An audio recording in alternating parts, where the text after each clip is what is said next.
1, 2, stories that are true. 3, 4, McKinley Manor and more. 5, 6, we've got a bunch of tricks.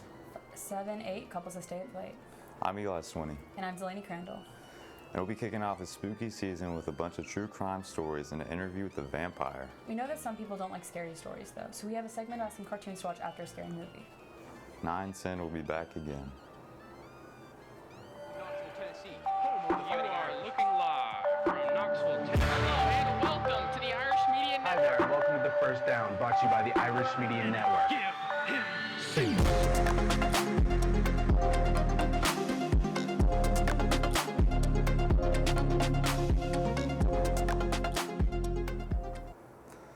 Hello, and welcome back to the Irish Media Network. For our first story, we have a former beauty pageant murdered in her own home. 38-year-old Christina Jaksimovic, a Miss Switzerland finalist and a mother of two, was found dead on February this year in Bingen, Switzerland. When police arrived at her home, her husband and Mr. Thomas met them at the door in a panic.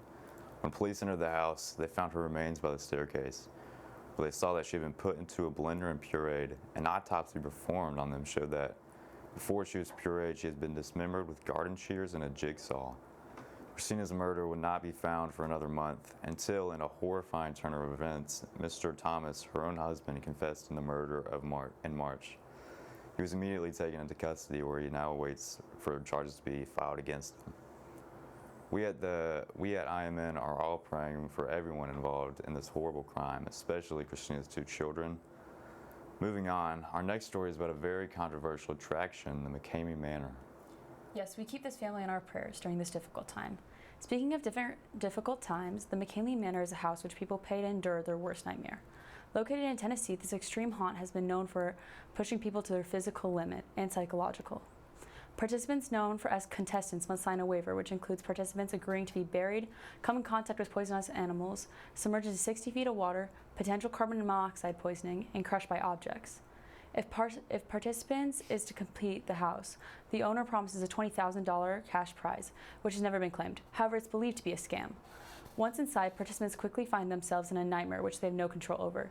Videos released on the internet have shown experiences filled with fear, physical challenges, and intense mental games.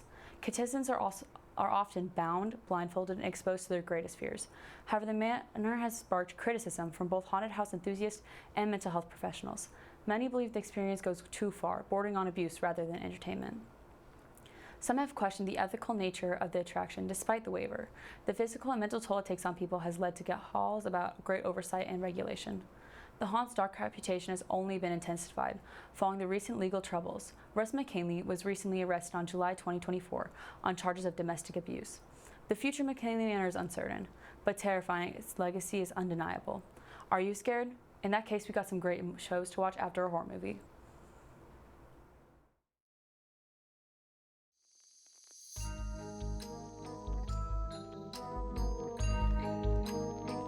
Probably Seinfeld. It's pretty funny, pretty relaxing and calming. I like to watch a couple episodes of Futurama because it's like really funny, and I think Bender might be my favorite character. He's like really funny. I like to watch Barbie after watching a scary movie because it's happy and funny. Usually I would watch like Powerpuff Girls. It was like my childhood show. I liked it a lot.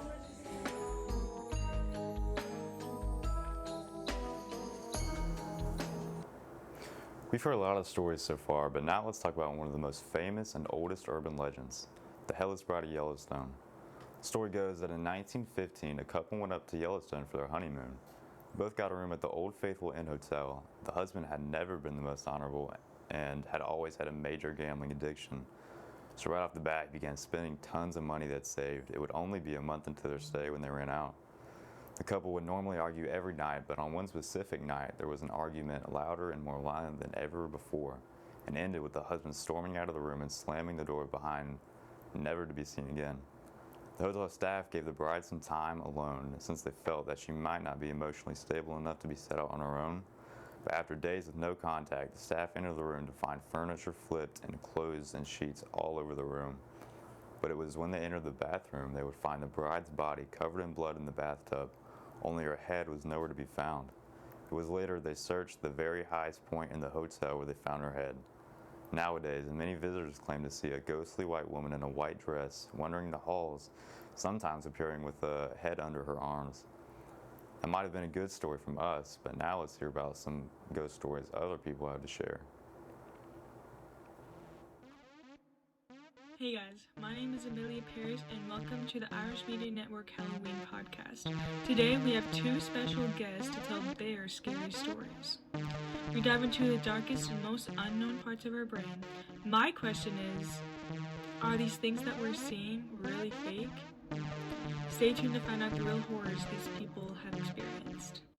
When I was little, the door handle in my closet started moving. I opened it and nothing was in there. Then that night I had a bad dream where I fell out of bed and a black figure came out of my closet. I have experienced sleep paralysis. Your body's asleep, but your mind is awake. I was in college and I was taking a nap, and my boyfriend at the time called me on the phone, and while he was talking to me, I fell back asleep. And I could hear him talking to me, but I couldn't respond.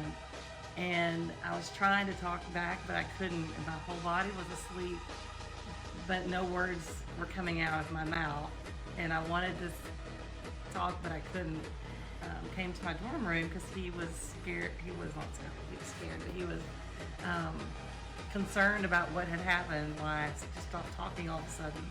He said my name and it scared me out of the sleep paralysis, but I was glad that he came in because I couldn't get out of the nap that I was taking even though I was trying. Welcome back. Now introducing our special guest star, Madame D'Ursula del Paris, the vampire. So, what's it like being a French vampire? Well, about 500 years ago, my family immigrated to France and built a whole family there. And about 300 years after I was born. And, well, I actually really like it there. It's one of the best places I've ever been. But there's nothing different. I'm just like every other Person or vampire? vampire. So, how old does that make you? I'm 317 years old, but my birthday is in a few months, so almost 318. You excited for that? I am very excited. Are you doing anything special? Like, how do you get ready with no mirrors? Well, see, over the years, vampires were able to make this special object that helps you see yourself, more of like an outline of yourself. But I'm sure in future years it will be able to be better to where we can see our full self. But right now, it's pretty good. So that's how. So, back to the real questions. How do you get your blood? Well, usually this would be confidential and I don't need to talk about it, but like in most stories, most vampires do get human blood, but there are a group of vegetarians that only do animal blood, which I am part of. But in order to become a full vampire, you do have to drink human blood, which is what I have done, but I don't do that anymore, so. How much a day? We have to drink as much blood as you would eat water, as you would eat food and drink water, because it's both food and water to us. So it's a main food source. We can eat other things, but that's what gives us our energy. So a lot. And how do you feel about the representation of vampires in cinema?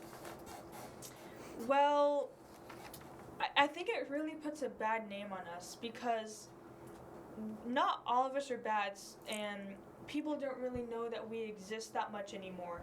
So when someone does see us, they think of this big scary monster who's gonna kill them immediately, but that really only happens sometimes. How do you feel about Hotel Transylvania? I really like the show. I think it's really good. I love Dracula, and I think those vampires are a good representation of what we are like. Is that all? Mm-hmm. What about the plot was your favorite? Well,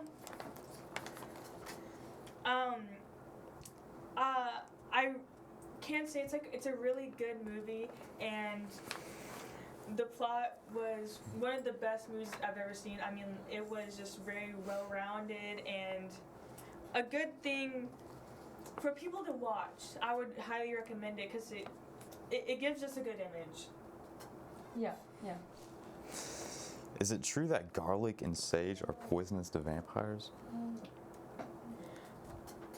Yes, but also no. You see, garlic, we can have small amounts of it, but if it's not like in the movies where if we touch it, we'll die, or if we consume it at all.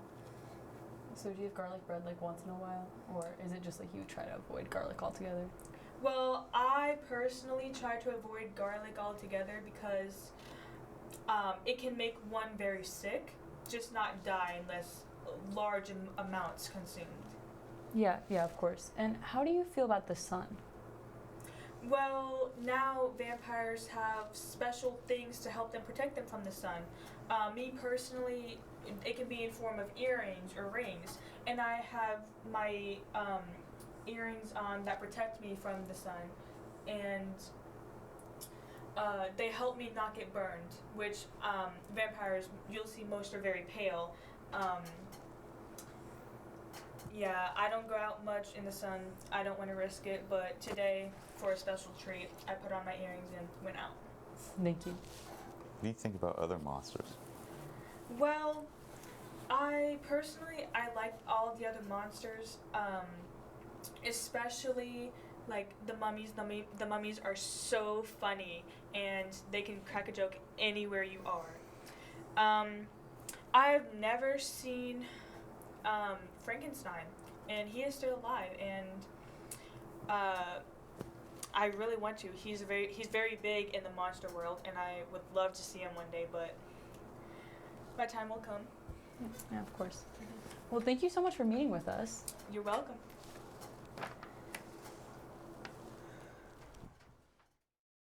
Oh well, I guess we died. Yeah, but how? Well, folks, that's all we have for today. Thanks for watching. Please make sure to follow us on our social media platforms. Have a happy Halloween, and as always, Go Irish.